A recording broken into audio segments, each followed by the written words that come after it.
Ya. Segala perkara dapat kutanggung di dalam Dia yang memberi kekuatan kepadaku.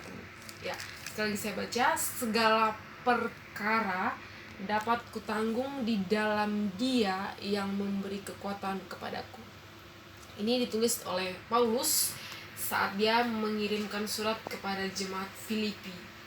Bagaimana dia memberitahukan kepada jemaat Filipi bahwa kalau dia bisa melayani sampai hari dalam keadaan sulit sekalipun, walaupun banyak masalah terjadi di jemaat-jemaat Filipi gitu, bagaimana mereka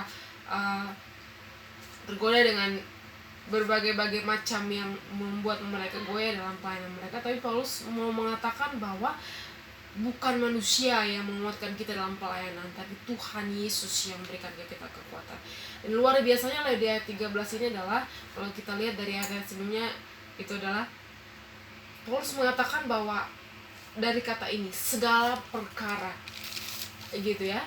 Jadi kalau kita ambil contoh, kalau kita punya masalah gitu, banyak orang-orang kaya kalau punya masalah, rugi atau punya apa, barangnya dicuri gitu kan, dia menyewa pengacara.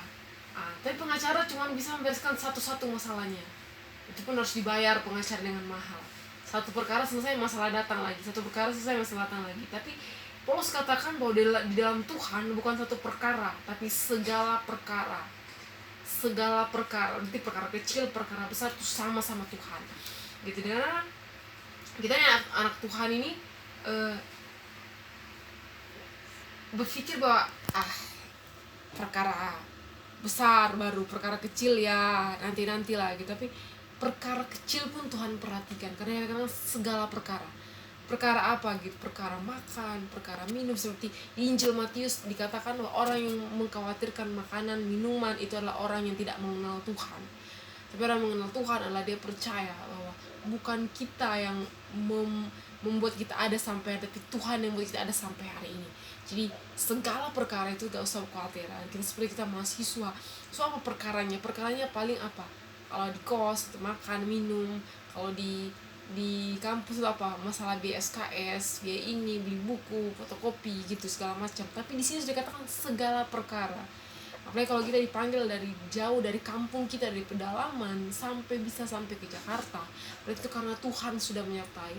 Tidak perlu khawatir, hari ini, selamanya, dan sampai selama-lamanya segala perkara Tuhan tanggung. Dan dikatakan adalah segala perkara dapat kutanggung di dalam Dia yang memberi kekuatan kepadaku.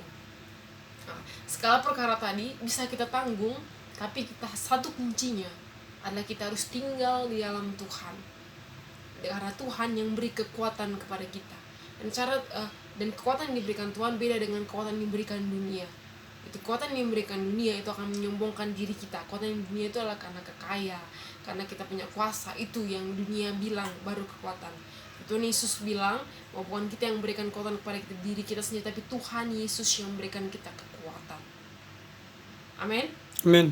Jadi luar biasa sekali satu ayat dari Filipi 4 ayat 13 ini, bahwa all problems, all your problems, not one problems or another problems, but all of your problems dapat kamu tanggung dalam Tuhan yang memberikan kekuatan kepada kita. Ya, demikian firman Tuhan pada sore hari ini, menguatkan kita kembali bahwa